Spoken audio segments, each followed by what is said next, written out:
Okay, teachers and tutors, it's time to talk about a very important, very delicate topic. How do you feel when I show you this? How do you feel when your close friend or neighbor tells you that they got a 20% raise that comes with a Christmas bonus? Raise.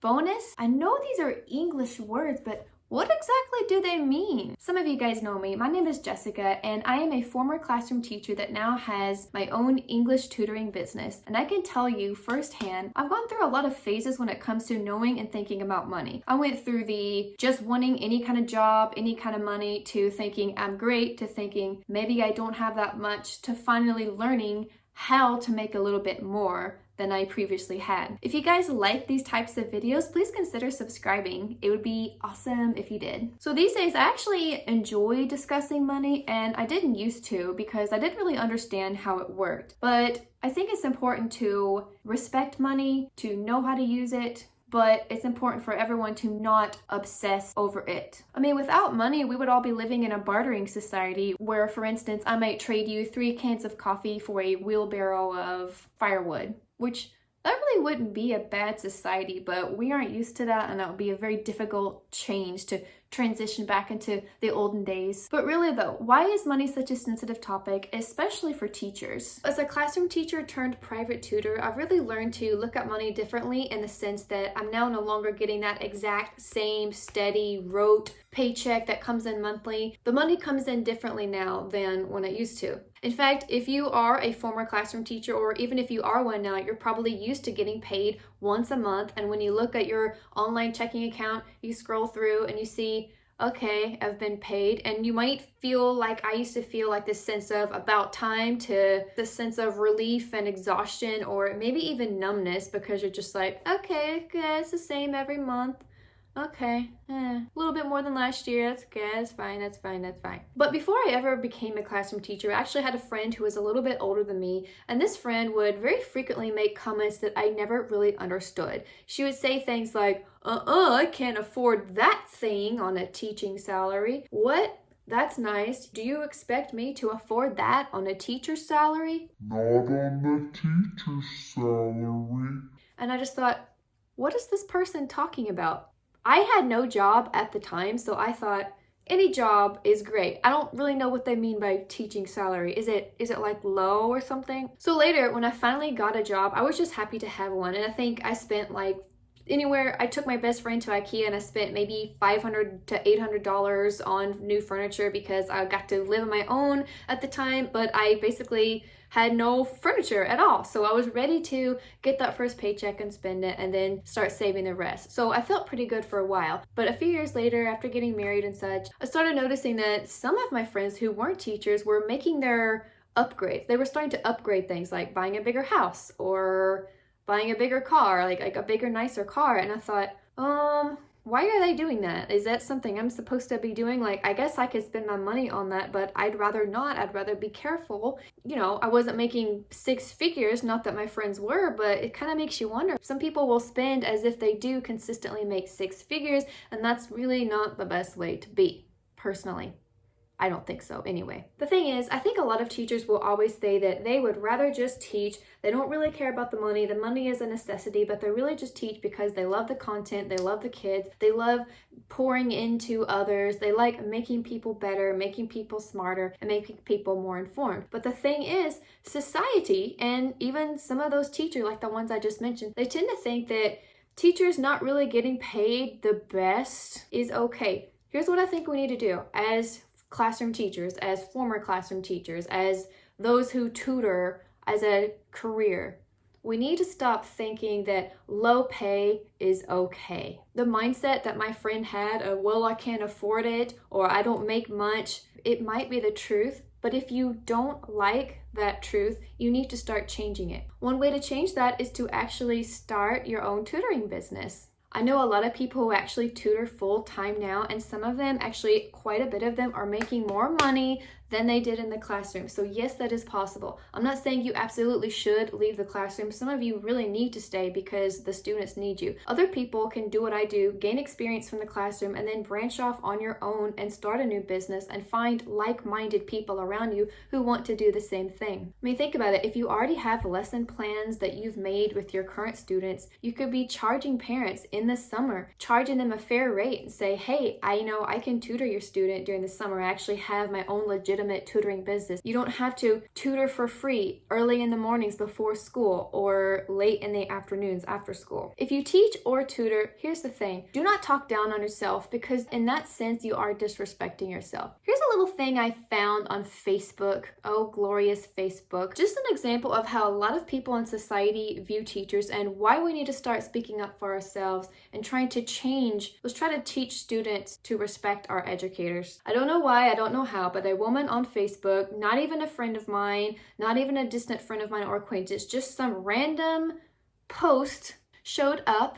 It was about a woman who sends her son to daycare, and she noticed that this daycare had decided to send home a teacher wish list. That means a list of Christmas items that a lot of the teachers or daycare workers were kind of hoping to get. And this beautiful creature of a woman asked her Facebook friends, she announced this to the world and saying, what do you guys think of this teacher wish list? The fact that it was suggested to me that we get gifts for these teacher daycare workers. Someone said, H no. I won't curse here, but you know what I'm saying. It seems like I am now obligated to get something. I mean, I was going to get them something, but now I'm not. Another response was, I'd be pissed. Ugly word, right? Not everyone can afford to get their teachers something. I wouldn't get them anything after that. People, you don't have to get your teachers anything. You don't have to get your teachers and or daycare workers a Christmas gift. But if it's suggested to you, don't act like a brat online and complain. What you're really saying is teachers don't deserve it. It was also said, HE double hockey sticks. Me paying for daycare should be gift enough. Also, their taste is too expensive. My son has 3 teachers and I'm not buying all of them a gift card. Okay. Times are tough. That doesn't mean you have to go and complain about teachers suggesting the idea of a gift. Let me tell you something. I'm sure all of you as tutors and teachers can agree, we're just happy to have respect, appreciation, and maybe even a smile from our students and our parents. That's all you gotta do. If you're not a teacher right now, and if you're not a tutor and you have children, teach your children to respect teachers. And at the same time, if you are a teacher, don't disrespect yourself. Don't talk down on yourself and think, well, I don't make a lot of money. Well, I can't afford things. Well, this is just how it is. Fortunately, somebody did comment that many parents will request a Christmas list. They will ask, hey, what do you guys want for Christmas? So a daycare center will just go around asking people, and then they'll send home a list, and that's fine and dandy. Somebody said, most teachers are very happy with a handmade card from the child and something simple like their favorite candy. Yes, I mean, I really don't think that these daycare workers were trying to take advantage of parents. Teachers don't have time to take advantage of parents. They're trying to do what they love. They're trying to teach the content. Let's talk about our takeaways.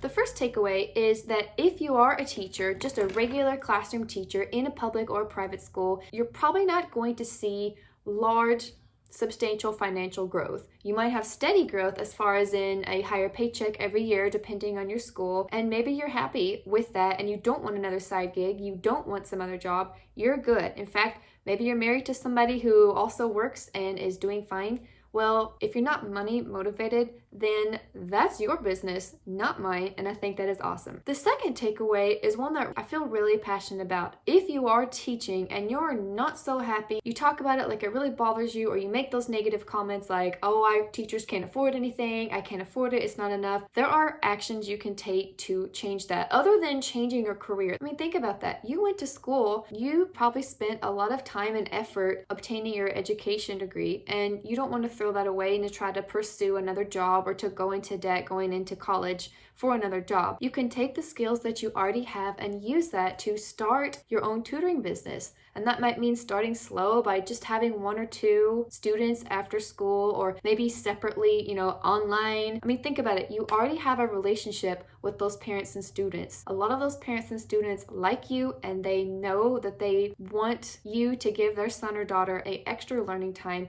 They're going to gain that value from you. You could do it for free, but why?